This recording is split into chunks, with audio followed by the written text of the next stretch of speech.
Kulesifana leso setawuhlasela nelive leMaswati.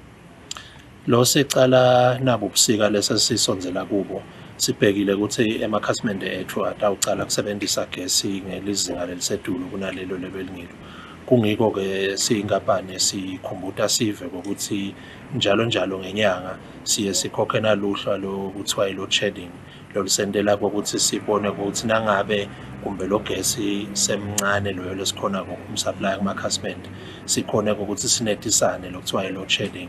Sileluhla-ke sihlale silukhokha njalo ngenyanga luhlale likhona ekhasini lethu le website likhasi lembane lapho kunale loadshedding schedule khona.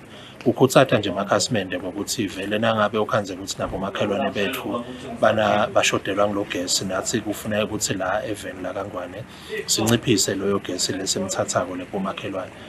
Kodwa lokho singakuvimba ngokuthi simakhasimende simsebenzise gesi ngendlela lefanele, simsebenzise kancane. Nangabe singenda lokho ngeke sidingeke ukuthi size sifike endzabeni ye-loadshed. Thina-ke siyinkampani yasemagesini sinato titeshi tethu lekuye ukuthi nangabe laba bomakhelwane bacelile ukuthi sinciphise bese sidumisa letethu tinjini ukuze sitonciphisa lelizinga lesinga-loadsheda ngalo.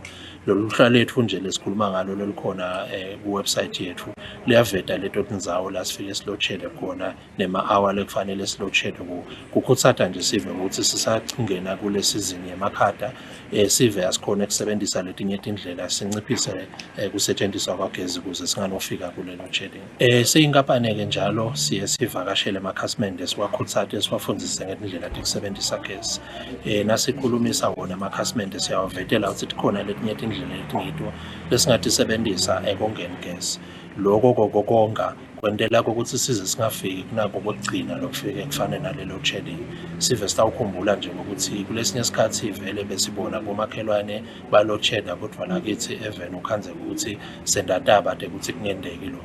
Kodwa ngalokubuka nasi sikhathi lesiya kuso semakhada siya-anticipate lokuthi vele kunekwenteka size sifike kulelo zinga. Naseminyakeni lophelile-ke vele bekwenteka kanjalo ngalesikhathi saJune, July, August lapho emakhada asedulu khona. Uxwayisa nje nesive nokubakhumbuta emakhasimende ethu ukuthi likhona indlela lesingenda ngato ukuze singanofika kuleso sigaba leso.